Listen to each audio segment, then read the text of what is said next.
یا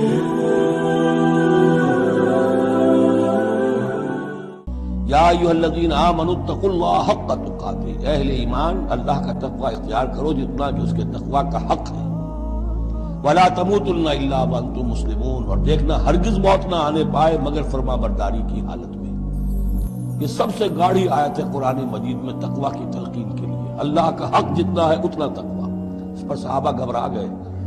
کہ یا رسول اللہ کا حق کون ادا کر سکتا ہے؟ پھر جب آیت اتری ہے سورہ تغابن کی کہ فاتقوا اللہ ما استطعتم، اپنی امکانی حد تک تقوی اختیار کرو، تب ان کی جان میں جان آئی۔ ساتھ ہی یہ کہ مت مرنا مگر حالت فرما برداری میں، کیا معنی ہے؟ کوئی پتہ نہیں کس لمحے موت آ جائے، کوئی لمحہ نافرمانی میں نہ گزرے، مبادا موت کا ہاتھ اسی وقت آ کر تمہیں دبوچ لے۔ اس طرح کی شخصیتیں اگر پہلے نہ بنی ہوں تو کوئی کام نہیں ہو سکتا۔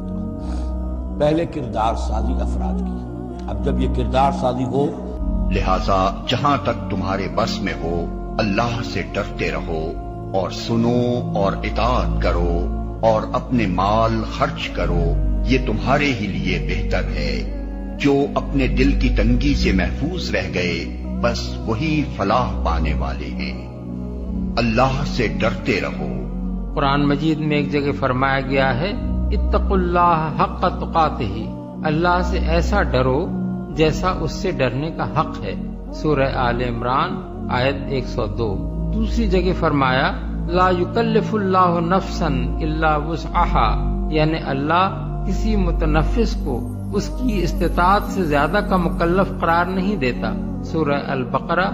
آیت 286۔ اور یہاں فرمایا جا رہا ہے کہ جہاں تک تمہارے بس میں ہو اللہ سے ڈرتے رہو۔ ان تینوں آیتوں کو ملا کر غور کیجئے تو معلوم ہوتا ہے کہ پہلی آیت وہ معیار ہمارے سامنے رکھ دیتی ہے جس تک پہنچنے کی ہر مومن کو کوشش کرنی چاہیے۔ دوسری آیت یہ اصولی بات ہمیں بتاتی ہے کہ کسی شخص سے بھی اس کی استطاعت سے زیادہ کام کرنے کا مطالبہ نہیں کیا گیا ہے، بلکہ اللہ کے دین میں آدمی بس اتنے ہی کا مکلف ہے جس کی وہ مقدرت رکھتا ہو۔ اور یہ آیت ہر مومن کو ہدایت کرتی ہے کہ وہ اپنی حد تک تقوی کی کوشش میں کوئی کسر نہ اٹھا رکھے، جہاں تک بھی اس کے لیے ممکن ہو اسے اللہ تعالیٰ کے احکام بجا لانے چاہیے اور اس کی نافرمانی سے بچنا چاہیے۔ اس معاملے میں اگر وہ خود تساہل سے کام لے گا تو مواخذے سے نہ بچ سکے گا۔ البتہ جو چیز اس کی مقدرت سے باہر ہوگی، اور اس کا فیصلہ اللہ ہی بہتر کر سکتا ہے کہ کیا چیز کس کی مقدرت سے واقعی باہر تھی، اس کے معاملے میں اس سے باز پرس نہ کی جائے گی۔ دیکھو کہ تم کیا کر رہے ہو، اتقوا اللہ، اللہ کا خیال رکھو، اللہ سے ڈرتے رہو، اللہ کے غضب سے بچ کر رہو۔ اتقاب بچ کر رہنے کو کہتے ہیں، اور ساری دنیا کے لوگ جانتے ہیں کہ اندیشہ جو ہے نا خطرے کا، اس سے بچنا انسان تو خدا جس کو اللہ نے زندگی دی ہے، جو بچے ہیں مرغی کے وہ بھی جانتے ہیں کہ چیل آ گئی فوراً پروں کے نیچے چھپ جاتے۔ خطرے سے بچنا یہ فطری بات ہے۔ تو اللہ پاک فرمایا اتنا بڑا خطرہ کہ اعلان ہو رہا کہ آگ ہے جس میں ہمیشہ جلو گے، اس کا نہیں تم خیال کرتے۔ ایمان ہوتا تو لرز نہ جاتے کہ دنیا کی چند روزہ زندگی کو بناتے بناتے یہاں عیاشی کرتے کرتے آگ میں پڑ جائیں اور پھر نکلنے کی کوئی راہ نہ ہو، یہ خطرہ مول لینا چاہتے۔ اس کا معنی یہ کہ تم مانتے ہی نہیں جل سے، جھوٹ بولتے ہو کہ تم قیامت کو مانتے ہوتے تو اس آگ میں پڑو نا، یہ دنیا کی آگ میں انگلی ڈالو۔ جیسے حضرت عامش رحمۃ اللہ علیہ کے متعلق پڑھا کہ جب برا خیال کبھی آتا نا تو چراغ جل رہا ہوتا، انگلی اس پر کر دیتے، جب جلنے لگی فوراً وہ اپنے آپ کو کہتے اس چراغ کی لو جو ہے یہ آگ سے تو برداشت نہیں کرتا اور مجھے جہنم میں بھیج رہا جو 70 گنا ایسے تیز ہے۔ تو اللہ پاک فرماتے ہیں اگر ایمان کا دعویٰ کیا اتقوا اللہ، اللہ سے ڈرتے رہو، بچو اس کے غضب سے،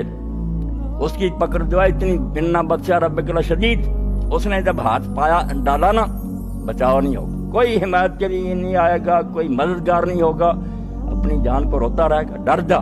وَلْتَنْظُرْ نَفْسٌ مَّا قَدَّمَتْ لِغَدٍ، کیسی عمدہ بات قرآن نے کی کہ کل کے لیے فکر کر کے کیا کر رہا۔ سب فکر فردہ کو مانتے ہیں، دانا لوگ کے فکر فردہ، کل کی فکر کرو۔ اسی لیے یہ انشورنس ہو رہی ہیں، بینکوں میں لوگ سیونگ اکاؤنٹ کھولتے ہیں کہ کل بھائی کوئی مصیبت آ گئی، کچھ ہونا چاہیے پہلے۔ اسی لیے شیخ سعدی رحمۃ اللہ علیہ فرماتے ہیں ابلے کو روز روشن شمع کافوری نے، وہ بیوقوف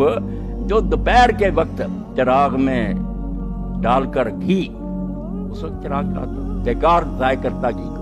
وہ احمق جو دوپہر کے وقت شمع کافوری جلاتا ہے، زود باشد کس بشب روغن نہ باشد در چراغ، تھوڑی دیر کے بعد جب رات آئے گی تو تیل تو ختم ہو چکا ہو، اب کہاں سے جلائے گی؟ جب وقت آیا جلانے کا اب ہے ہی نہیں۔ تو یہ ہے فکر فردہ کہ مستقبل کی فکر کا، اس کو برباد نہ کرو۔ غد کہا کہ تم جانتے ہو کہ جیسے آج ہے تو کل کا جانتے ہو نا کہ رات آئے گی پھر کل آ جائے گا، یقین ہے نا؟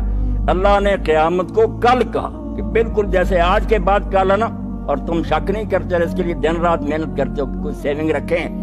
یقین جانو اس سے بھی زیادہ یقینی بات ہے کہ جب مرو گے تو یہ سمجھ لو رات آ گئی، پھر دن آ جائے گا، تم اٹھ کھڑے ہو گئے، کل کے لیے فکر کرو کہ تم کیا آگے بھیج رہے ہو، آگے بھیج رہے ہو، یعنی یہاں سے بھیجو گے وہی ملے گا۔ ذالک بما قدمت یداک، قرآن کہتا ہے یہ جو کچھ دے رہا ہوں یہ تیرے ہاتھوں نے آگے بھیجا تھا، میں نے اس میں کچھ نہیں کیا، اگر نیکیاں بھیجی تھی وہ بھی جمع،